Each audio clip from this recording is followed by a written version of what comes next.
और दोस्तों, मैं केजीएचआर से रमेश कोदारा। आपको रोज नई नई राजनीतिक परिचर्चाओं पे बातचीत होती है। आज हम बात करेंगे इंडियन नेशनल लोकदल से बड़े नेता और किसान नेता भी बोल सकते हैं, जो समय समय पर किसानों के साथ रहते हैं, अनु सूरा जी से। नमस्कार जी। नमस्कार जी, नमस्कार आपको भी और आपके सारे दर्शकों को राम राम। अनु जी, आज आपका पार्टी का परिवार बड़ा हो चुका है। जी, पहले तो उस बारे में आपको बधाई हो। धन्यवाद सर, धन्यवाद। तो क्या कहोगे, जो इलेक्शन अभी 4 या 5 दिन के अंदर जो राजनीतिक उठक-पटक हरियाणा में हो रही है, उससे लगातार हर राजनीतिक पार्टी कोई इधर से आ रहा है, उधर से आ रहा है। अगले कुछ दिनों में हम और देखने को भी कुछ बड़ा मिलेगा क्या? बिल्कुल, मैं ये कहती हूँ कि आगामी लोकसभा चुनाव में भी और आगामी विधानसभा चुनाव में भी इनेलो बहुत लोगों के वहम निकालेगी, तसल्ली कराएगी। जो लोग कहते थे कि इनेलो क्या है, उन्हें हम बताएँगे कि इनेलो क्या है। और ये जो अ, मैं कहूँगी कि परसेप्शन पे चलने वाली जो पार्टियाँ हैं, जो सिर्फ़ एक लोगों के दिमाग के साथ खेलती है, फ़ील्ड में कुछ करती नहीं है। इनकी बहुत हमें तसल्ली करवानी है और हम करवाएँगे। लोकदल बहुत मज़बूत पार्टी है और हरियाणा की बात करें तो हरियाणा ताऊ देवीलाल की देन है हरियाणा। अनु हरि जी, आप एक बात बताओ, जो अभी लोकसभा चुनाव है, उसमें जो 10 सीटें हैं, उस पे इंडियन नेशनल लोकदल कितनी सीटें मान के चल रहे हो? देखो, मैं आपको बताती हूँ हम और पार्टियों की तरह फेंकते नहीं हैं लंबी-लंबी, हम सीधी बात करते हैं, जो स्पष्ट चीज़ हैं। 10 में से 5 सीटें ऐसी हैं जो लोकदल की काफ़ी मजबूत हैं, जिसके अंदर कुरुक्षेत्र, हिसार, सिरसा, गुड़गाँव और फरीदाबाद, ये 5 सीटें हैं, जिनमें से अ 3 सीट निकलती हैं, 4 या 5 ये डिपेंड करेगा हमारे कैंडिडेट कैसे आते हैं, समीकरण क्या बनते हैं, लेकिन 3 से 4 सीटें मैं लोकदल की इस बार मान के चल रही हूँ। जो किसान आंदोलन है, उनमें आपकी लोकदल ने बढ़-चढ़ कर किसानों का साथ दिया है। क्या उसका आपको लोकसभा चुनाव में फ़ायदा मिलेगा? बिल्कुल फ़ायदा तो बिल्कुल मिलेगा और दूसरा मैं ये कहूँगी कि सत्य भी है ये कि अ अ, खेल होता है मार्केटिंग का। जो किसान है, मज़दूर है, जो गरीब तबका है, वो वाक़ई बहुत साफ दिल का मतलब एक तकबा है। उनको ये लेन-देन और ये समझ में नहीं आता, वो बहुत सीधे हैं और कांग्रेस क्या करती है, उनको बहकाती है। अब ये गाँव में जाके या जनता में जाके कहेंगे हम, किसानों ने को मार दिया बीजेपी ने और हमारे साथ लगो। तुमने क्या किया किसानों के लिए?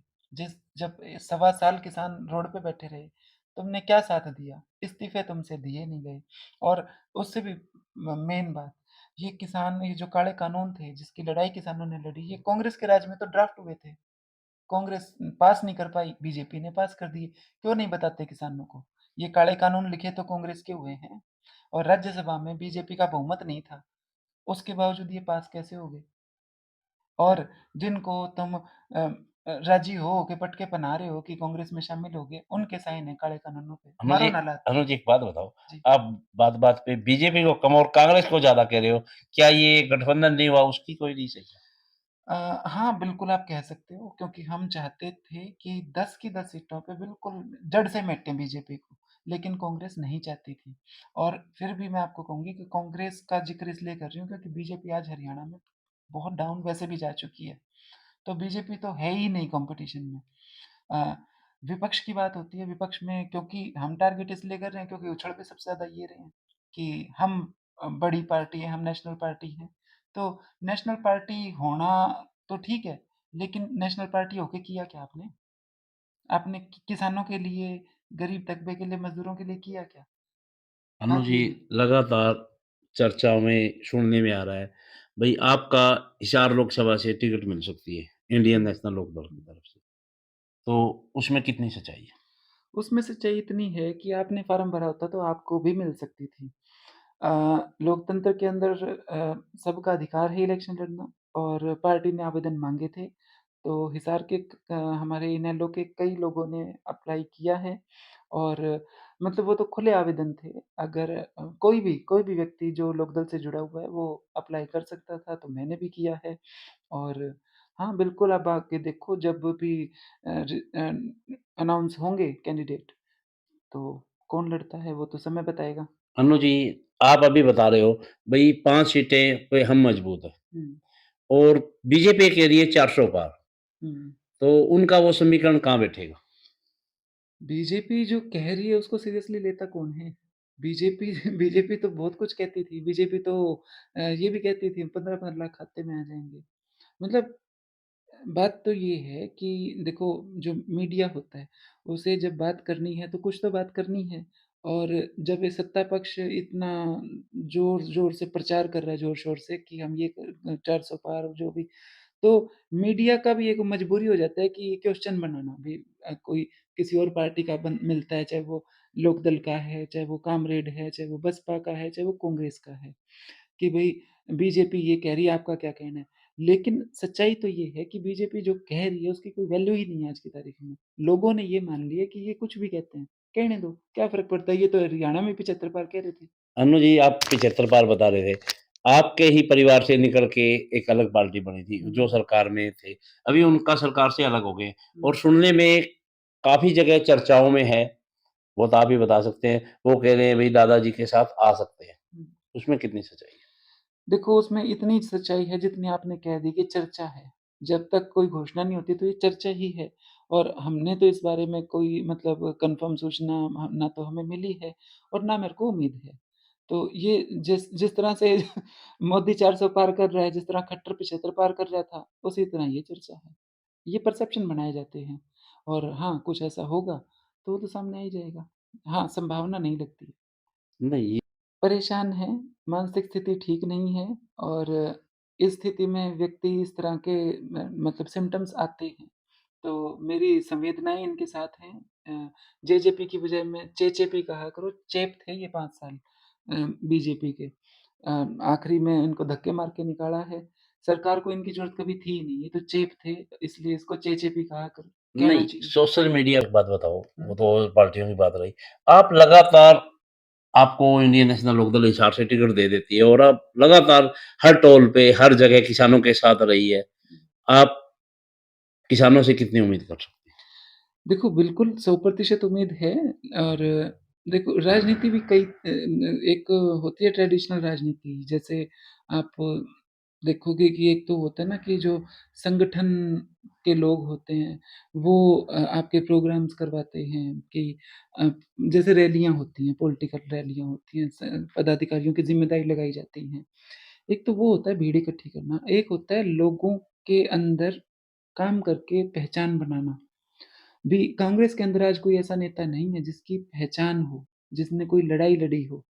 इनकी लड़ाई कहाँ तक सीमित है मैं नाम तो नहीं लेना चाहती लेकिन जो एक एक बी कांग्रेसी है, आदमपुर में भी कह रहे थे कि किला फ़तेह करेगा।